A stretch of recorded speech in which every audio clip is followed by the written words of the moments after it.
Good afternoon. Good afternoon, everybody. It is Labor Day. And I'm sure you all will probably not be watching this live because hopefully you all are outside enjoying this beautiful weather. It is absolutely gorgeous outside. So hopefully you are taking advantage of that. My name is Dr. Damia. And if you are watching the replay, make sure you're dropping some comments.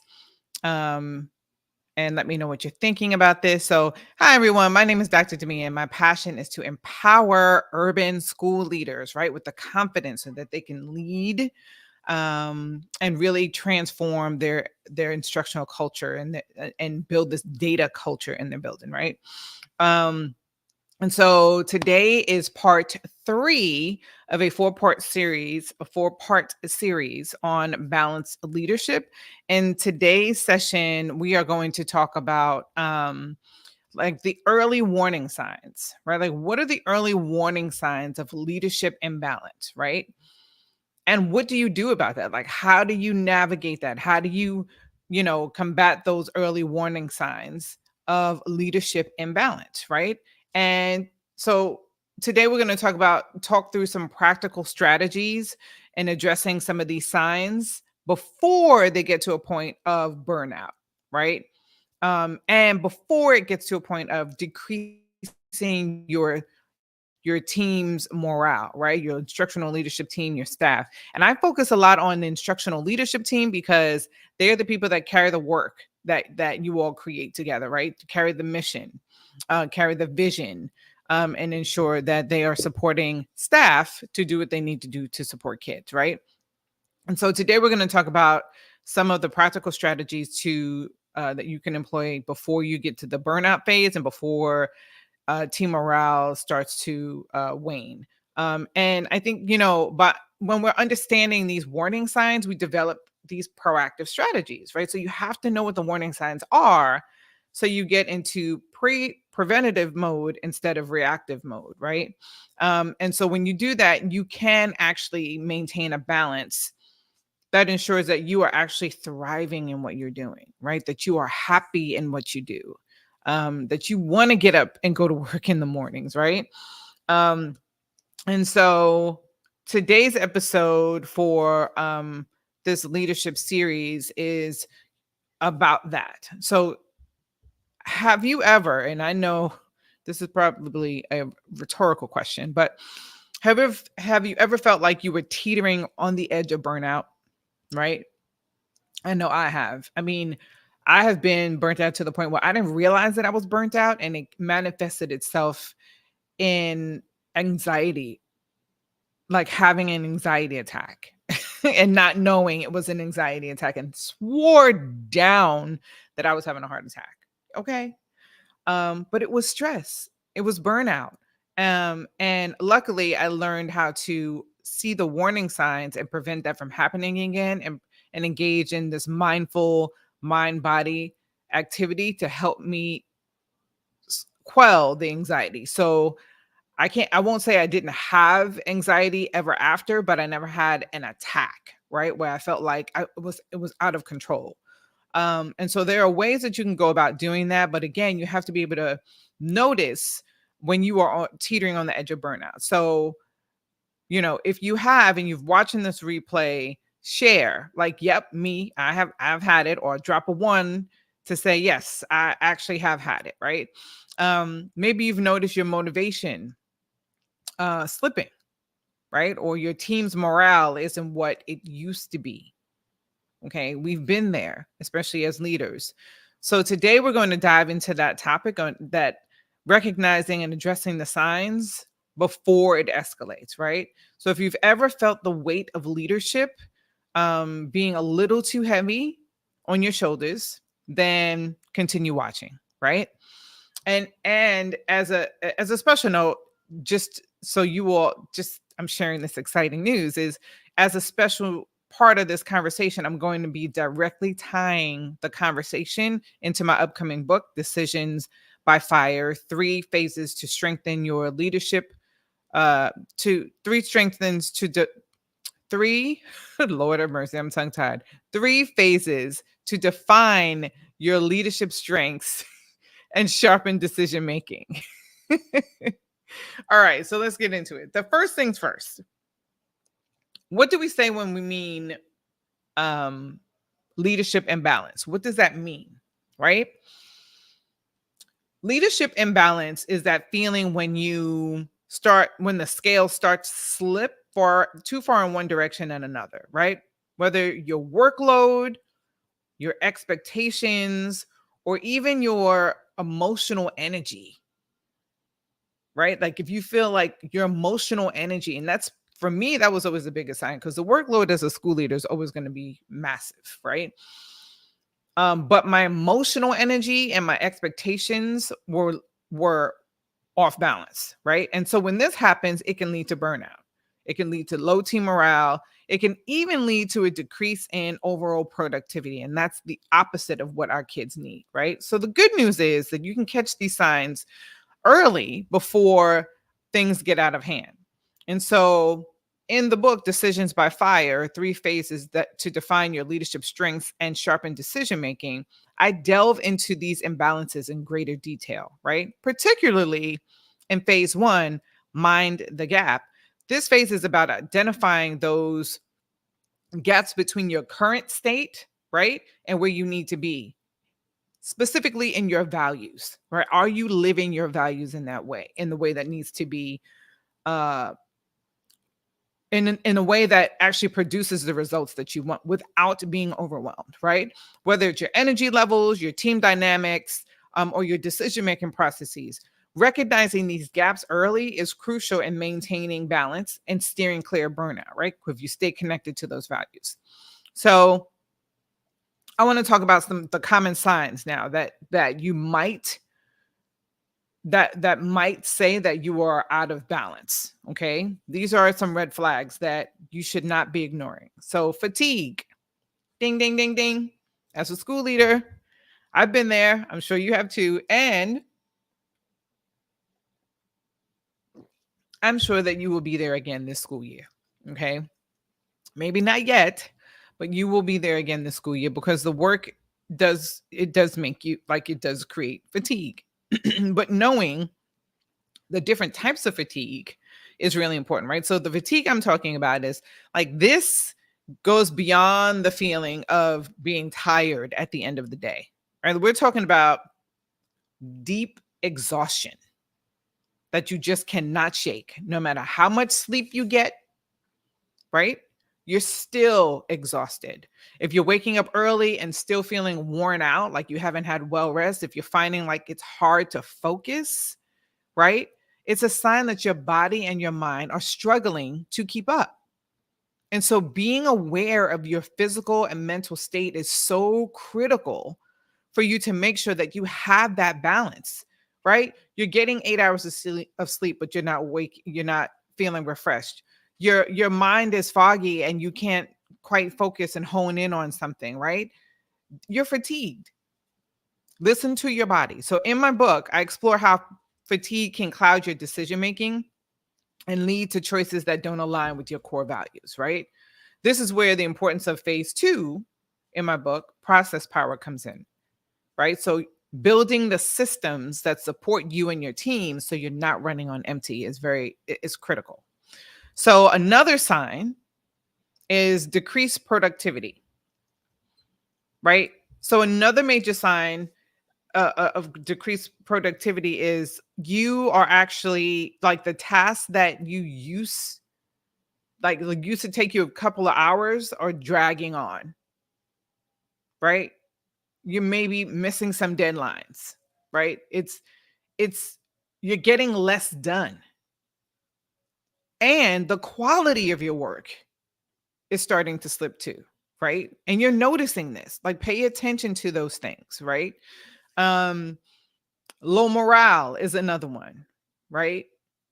Both yours and your team. If the morale is low and you're noticing a lack of enthusiasm, there may be some increased negativity or just an overall sense of blah, like during the meetings, it's time to pay attention to those things, right? That low morale can spread like wildfire, right? And it's often a sign that things are out of balance, that either you and your leadership team need to reconnect and find out like what do we need to pay attention to bring the morale up again. But those are things to pay attention to. So the three signs that you need to think about right now are low or fatigue, right? Decreased productivity and low morale. So share your thoughts. What are you thinking about this? Have you experienced these things? When you have, what have you done? What are some steps that you've taken, and discussing with your leadership team or your staff? Like, share some of your thoughts around these warning signs, those three warning signs: fatigue, decreased productivity, right? And low morale. Share in the comments. Okay. So here's what you should consider when you are like, in order for you to recalibrate when these signs appear. There's a couple things that you can do, right? I mentioned earlier that when I experienced, I was a director for a private early child care center, and um, I was I was burnt out and had an anxiety attack and thought it was a, a heart attack. Um, and I learned how to recognize the signs when I felt anxiety coming on, and I would actually stop in that I don't care what I was doing. I would stop in that moment. If I was driving, I would pull over and talk to myself and breathe my way through whatever anxiety I was feeling, right? I never had to get on medication, thank goodness. Um, but there are things that you can do, right? So let's talk about those three warning signs, which is fatigue, um, decreased productivity, and um, excuse me, low morale. Let's talk about the things that you can do to recalibrate when those things happen. So the first thing is, consider taking short breaks, right? One of the simplest yet most effective things that you can do is take short breaks throughout your day. Step away from your desk, take a walk, or just breathe deeply for a few minutes. Go outside, get some fresh air, right? So these moments of rest can help reset your mind and keep you from feeling overwhelmed, but schedule it. I was telling my fiance yesterday, while I was busy completing the final parts of my book, I sat down all day yesterday in front of the computer, and my body felt it when I got up later on that evening. I was like, dang it, I did not create time to walk away from my computer from doing my work, so that to do something else, so that I could come back and be refreshed. I was exhausted yesterday because I did not allow myself to take a break yesterday, and I should have, right? So take those breaks, okay? The second thing is, and I talk about this all the time, and I know us type A leaders want to do everything and want it done the way we want it done, but you have to delegate tasks, right? Delegation is key here. It's not about offloading your work to other people. I say that all the time. It's about trusting your team, right? And giving them the confidence and the parameters to do well in whatever it is you delegate them to do, right? Let them shine. Will there be mistakes? Absolutely. We're all human. But in mistakes is where we learn and grow the most, right? So delegate things that people on your team can do. And I talk about this in a prior live session where I'm actually suggesting how you can delegate to your team by identifying the strengths that they have, right? Which is one of the things I talk about in the book as well, Decisions by Fire. So when you delegate appropriately, this will free up your time to focus on the things that really matter, right? And that really, well, all of it matters, but what really needs your expertise and attention, right? Because all of it matters. So delegation is critical, right? It's a theme that I talk about in depth in my book, right? Especially when we're discussing how to build a resilient team that supports you as a leader. And that's what it's about, right? So it's about creating an environment where everyone knows their strengths and can contribute to the larger, like the bigger picture, okay? Which is created in phase one, Mind the Gap. The third thing that you can do to help, recalibrate that imbalance and the imbalance being fatigue, decreased productivity, and low morale, is you can prioritize and set realistic expectations. And I talk about this and I give an example in my leadership experience how I had to learn how to do that. Um, and when you're setting realistic like expectations, like not everything is urgent, not everything is a fire, right? And that's really important. Some things can wait. And so that's a part of the decision making process, right? Where um I also discuss in the book, especially in phase 2, like developing these processes to make sure that you can identify what is really urgent and what isn't, right? And believe last week I talked about this quadrant of like how to put things in these quadrants of urgent and important, urgent, not important, right? Um, Take a step back and prioritize what truly needs to be done. That is going to save you a lot of unnecessary stress when you can identify the things that can be scheduled later. Yes, Dr. Mel, awareness is extremely powerful, right? Having your like being aware of your body, self-awareness is an actually an emotional intelligence um st- technique that for leaders in high stressful situations can really mean the difference between success and failure, right? And so for those three things that you need to that present a red flag for you, which are again, um, low morale, decreased productivity, and fatigue, right? Mental and physical, just fatigue. With no matter how much sleep you get, you're still tired, right? That's fatigue. When you see those that see or feel or experience those three things, the three things that you can do to help recalibrate that are taking short breaks, which I have to be mindful of as well. We all do as humans.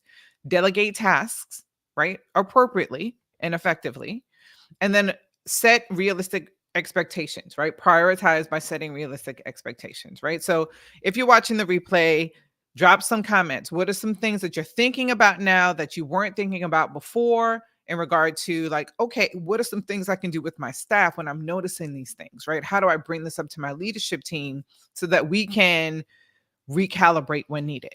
Okay. So now I'm going, with that said, building a support system is extremely important so that you are in this for the long haul. Lean on your network. And that's something that I will admit that one, as a Black woman, the idea of leaning on people for help and support what is not something that came easy to me. And I think it is a cultural thing where as Black women, we feel like we need to be, wear the cape because we always have doesn't mean that we should, right? And so acknowledging that you need help is huge. Like me acknowledging that I needed help for something was a big deal for me. I didn't, because to me it meant a sign of weakness that if I needed help, that meant I wasn't doing a good job or that I was incapable of doing the work, right? And that is so far from the truth. I had to learn that. And I still grapple with that now as a Black woman in a leadership role. Leaning on your network requires admitting that you need help. And that is a emotional and like having that emotional awareness, that awareness of like, I know this is uncomfortable for me because culturally, me asking for help means I can't do the job. I'm incapable, which is further from the truth. So get that out of your head. Try your best to do it because I still work on it every day, right? Having these conversations with women, right? As a Black woman, me having conversations with other Black women around this idea of being the end all be all for every single thing in addition to the workload that you have, right, is daunting. So make sure that you are practicing how to lean on your network, right? As a leader, you don't have to go it alone. Find a mentee, or I mean, a mentor or a peer, a coach. I have a coach. I consistently have a coach, someone that I can talk to, right? Some people in your family that you can talk to, a friend that you can talk to, and a friend who will be real with you, right? Like, not someone who's just going to be like on your side for every single thing. You need a friend who's going to keep it 100 with you at all times, right? And so these relationships can offer perspective and support when you're feeling the strain of the work. So make sure that you have that balance, okay? And I talk about that in my upcoming book, Decisions by Fire, where I stress the importance of having a strong support network. And this is especially vital in phase 3, the ethos shift, right? There's this culture, there's this shift that has to happen in your building. It has to happen with you first, then with your team, your leadership team, and then it spreads through your building, right? We're building and sustaining trust within your team and among your staff is essential for long-term success. So lean on your network. Find a mentor, a coach, somebody, right? The second thing to help build like support systems is have regular check-ins with your team. I talk about this throughout the book. It's important. It is more than just important. It is absolutely critical for you to check in with your team to make sure that you all are staying aligned in the work, right? Staying aligned in the work and checking in on their well being. This means carving out time. And I mentioned this in the book, is a lot of times we have this sense of urgency about the work, which is true, but it also stagnates us as leaders to say that we have to, like, because you always feel like you're behind the 8 ball. There's always something that you have to do. You always feel like you're reacting to something. And when you are checking in with your team, you're actually saying, pause. Let's check in with one another and how we're feeling about the work that we're doing, right? How are you feeling in this moment? Are you feeling overwhelmed? Is this something that I can support with? How can I support you with that, right? This isn't just about the work, it's about their well being.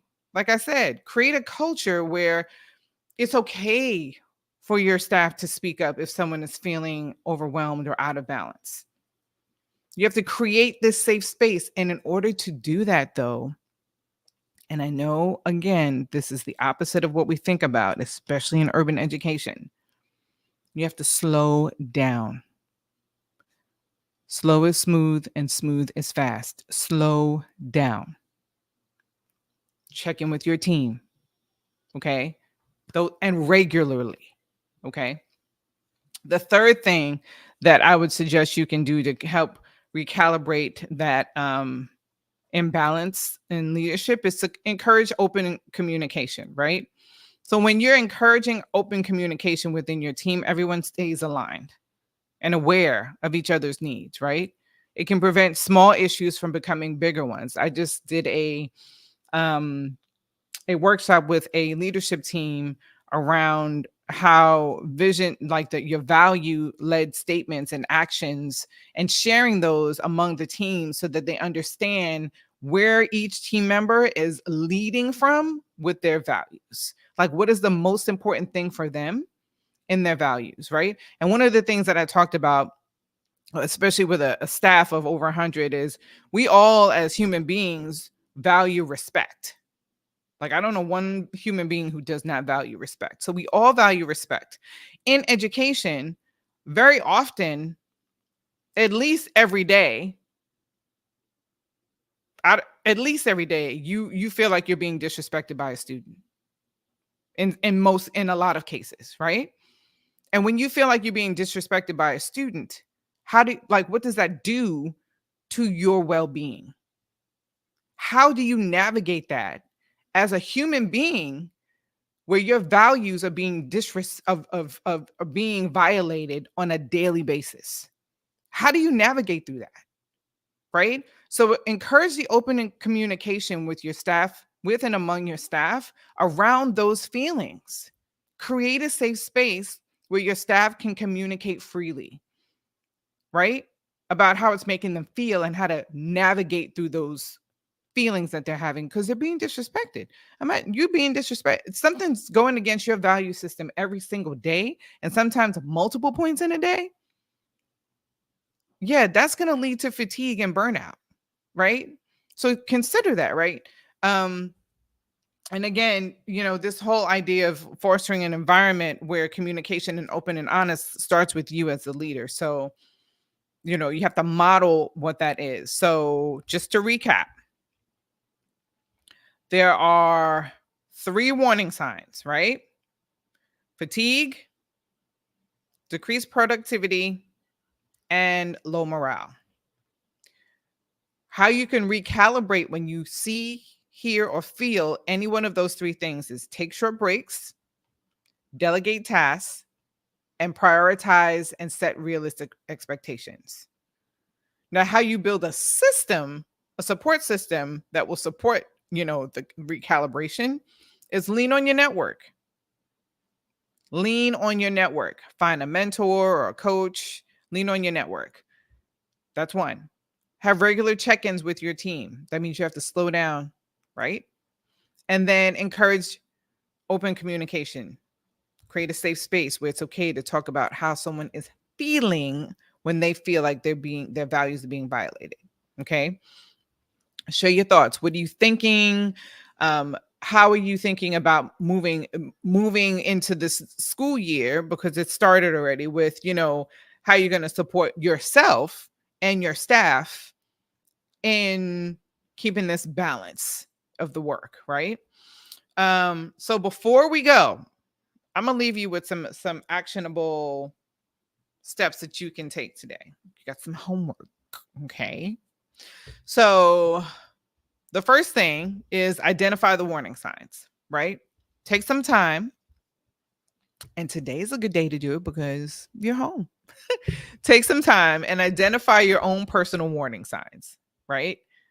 What are your own personal warning signs of imbalance, right? Think about how you feel. Like, you have to be in tune to how your mind and body feel, and your spirit feel, right? Is it fatigue or irritability, right? Or maybe it's just a dip in creativity, right?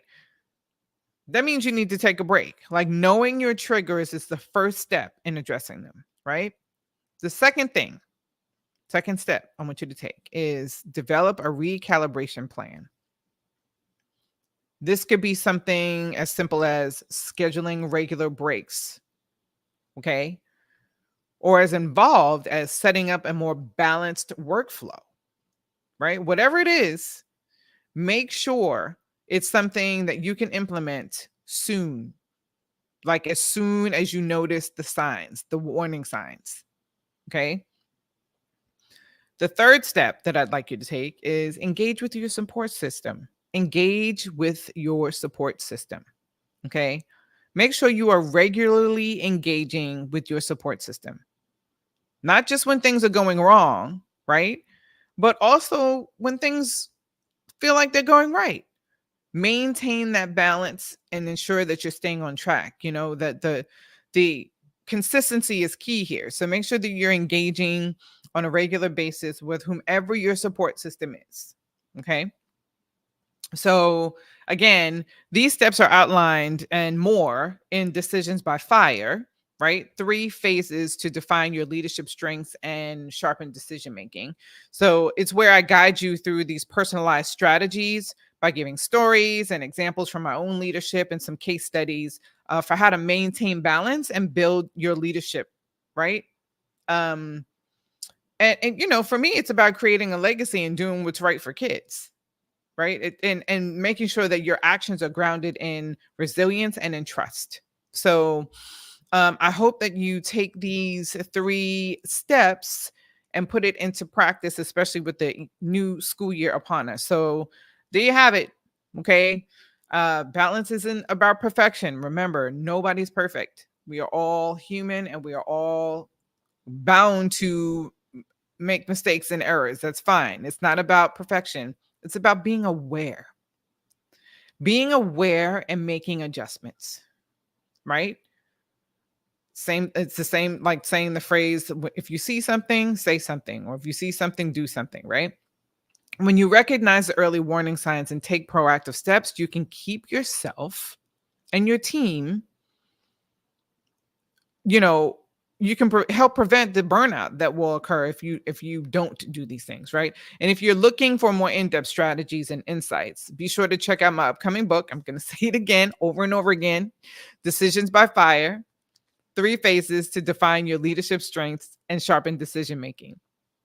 Because it's packed with actionable things that you can do to help you lead with intention and with clarity. So thanks for tuning in today if you're watching the replay. And yeah, keep going. And I will catch you on the next episode next Monday, which I'll probably pre-schedule because I'm going to the EdLock conference, which starts Monday, for part 4 on balanced leadership. All right. And if you want to connect, just hit me in the DMs and we can connect. All right. Take care and enjoy the rest of your Labor Day. Bye.